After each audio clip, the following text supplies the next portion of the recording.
श्री शिवाय नमस्तुभ्यम। हम सबको पता है कि नवरात्रि का बहुत ही पावन सा महीना चल रहा है और अब वो फाइनली वो दिन आ गया है जिस दिन हमें नवरात्रि में कलश का विसर्जन करना है। बहुत ज़्यादा लोग के मैसेज आए थे कि भैया हम अपने घर पे कैसे नवरात्रि का विसर्जन कर सकते हैं। जो हमने कलश रखा था उसमें जो ज्वार उग आए हैं उन हम ज्वार का क्या करें। जो कलश के ऊपर नारियल हमने रखा था, आपने बताया था, उस नारियल को हम तोड़ें या ना तोड़ें इसकी बात भी करेंगे। साथ ही साथ माता की जो चौकी हमने रखी थी, माता को विराजमान किया था, बिठाया था, उस चौकी का हम क्या करें।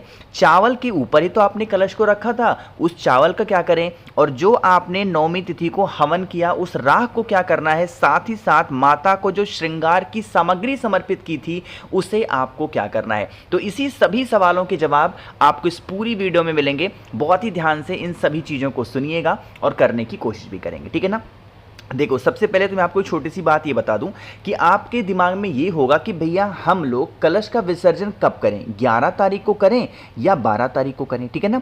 इसके भी अपने नियम हैं। मैंने आपको बताया था कल की वीडियो में कि जो हमारे यहाँ इस बार अष्टमी तिथि माना जो व्रत रह जाएगा वो 11 तारीख को होगा। लेकिन एक चीज़ का और ध्यान रखना है, भले ही व्रत 11 तारीख को रहा जाएगा लेकिन 11 तारीख को ही दोपहर में 12:30 बजे नवमी तिथि लग जा रही है और हमें नवमी तिथि के दिन हवन का महत्व होता है।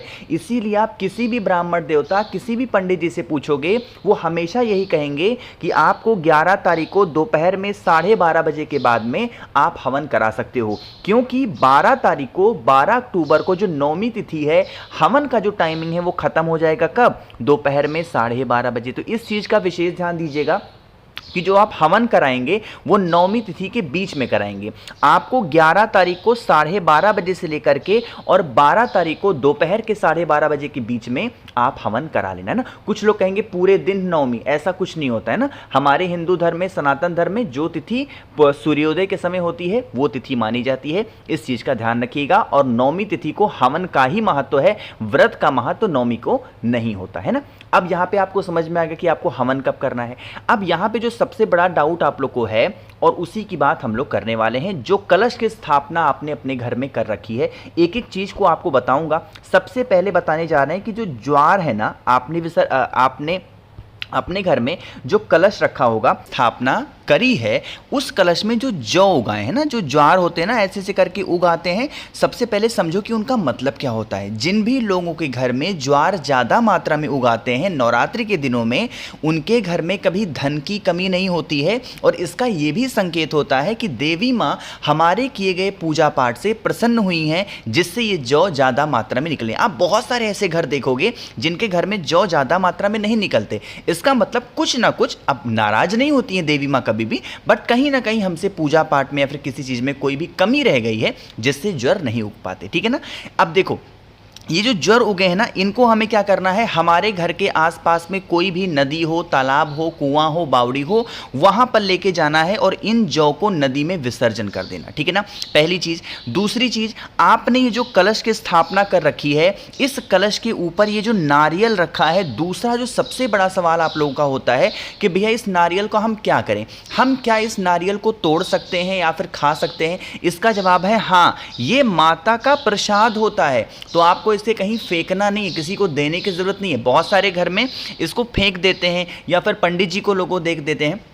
आपका मन हो तो पंडित जी को दे सकते हो, बट मैं तो यही कहूँगा कि जैसे हमारे यहाँ क्या होता है, हमारे यहाँ भी रखा जाता है, तो हम लोग इसको फोड़ करके और पूरा घर, पूरा परिवार प्रसाद के तौर पे इसे खाते हैं। तो आप सब भी खा सकते हैं, कोई इशू नहीं है, कोई दिक्कत नहीं है।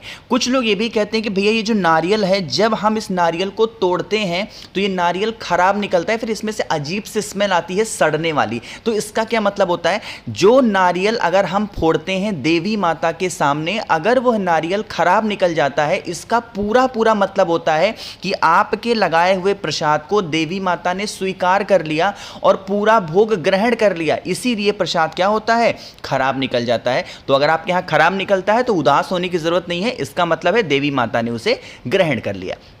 तीसरी बात, अब यहाँ पे हम लोग एक बात और करते हैं कि मैंने आपको बताया था कि ये जो आपने कलश यहाँ पे रखा है, इसके नीचे आप या तो चावल रख लेना या तो कोई सा भी अनाज का दाना, सॉरी यहाँ पे आपने नारियल के ऊपर रखा होगा ना, आपने जहाँ पे भी चावल रखा है उस चावल के दाने को आप चाहें तो जिस नदी तालाब सरोवर में कोई भी मछली रहती हो उन मछलियों को लेके जाएंगे और अगर आप खिला देते हैं तो इससे भी क्या होता है, जो माता होती हैं वो खुश होती हैं।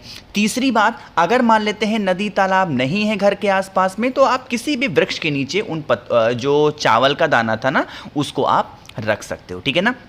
इतनी बातें समझ में आई। हम लोग कुछ और डाउट के बारे में बात कर लेते हैं। मैंने ज्वारों को बता दिया और कलश के नारियल को बता दिया है। साथ ही साथ अब बात करने जा रहे हैं कि माता की जो चौकी होगी ना, जैसे देवी माता को आपके घर में फोटो होगी, मूर्ति होगी, कहीं पे तो रखा होगा माता को, कि ऐसे ही छोड़ दिया था, कहीं पे तो रखा होगा।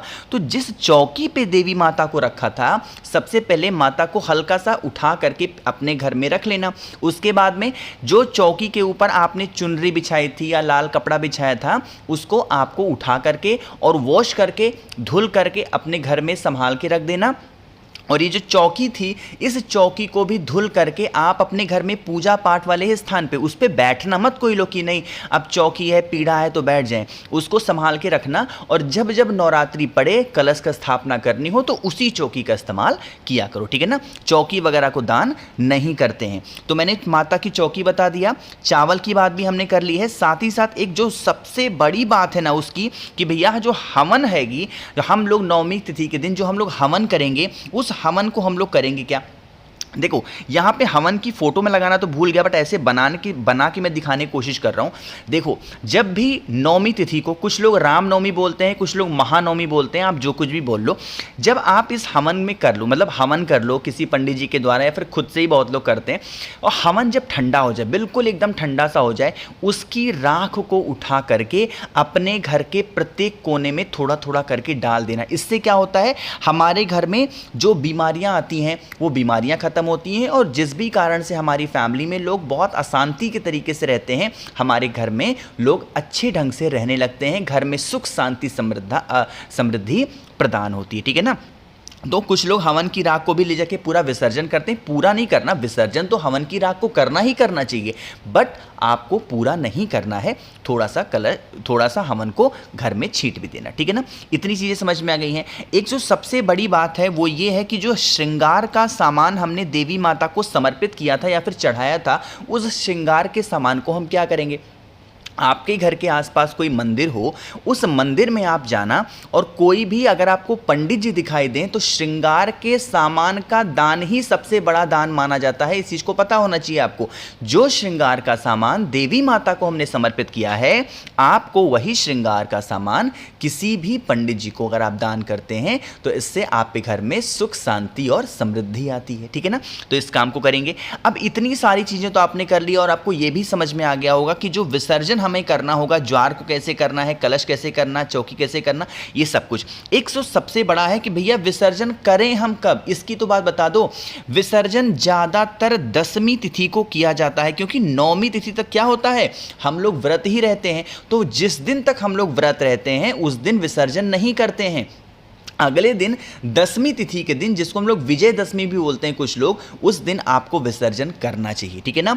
बाकी अगर आपने सिर्फ पहले दिन व्रत रखा है और आपने सिर्फ अष्टमी तिथि को व्रत रखा है तो आप नवमी को आप अपना पारण कर सकते हैं, कोई इशू नहीं है। लेकिन अगर आप पूरा पहले दिन से लेकर के और पूरे 9 दिन तक आप व्रत हैं तो पारण आपको फिर 9वीं तिथि को नहीं करना चाहिए। कब करना चाहिए, आपको 10वीं तिथि के दिन पारण करना चाहिए। हर एक चीज़ का नियम है, तरीका है, चीजों को ध्यान रखिएगा, ठीक है ना।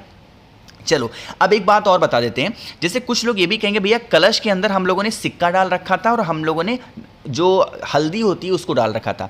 सिक्के को उठा करके अपने घर की तिजोरी में, अलमारी में रख देना, जहां पे रुपए पैसे रखते हो। और ये जो आपने यहाँ पे नारियल, सॉरी क्या है, हल्दी की जो गांठ मैंने आपको बताई थी डालने के लिए, साथ ही साथ सुपारी भी आप लोगों ने अगर डाल रखा होगा, उसे उठाना किसी भी पीपल वृक्ष के नीचे, वटकेश्वर महादेव, पीपल पेड़ के नीचे, वट पेड़ के नीचे नहीं जाना, पीपल पेड़ के नीचे वटकेश्वर महादेव के नाम से इसे छोड़ करके चले आना। कभी घर में अनाज की कमी नहीं हो सकती, कभी फैमिली में आपके कोई उदास नहीं होगा, पूरा परिवार आपका खुश रहेगा। बाकी मैंने कोशिश की आप सभी को नवरात्रि में कलश विसर्जन कैसे करना है, कब करना है, कौन से टाइम करना है और इन सभी सामान का करना क्या है, सब कुछ बता दिया। कुछ पूछना है, नहीं समझ में आया, नीचे कमेंट सेक्शन में पूछ सकते हैं। और मेरे जितने भी भाई बहन आवाज़ मेरी पहली बार सुन रहे हैं, चैनल को ज़रूर सब्सक्राइब करेंगे और वीडियो को लाइक सभी को करना है। श्री शिवाय नमस्तुभ्यम।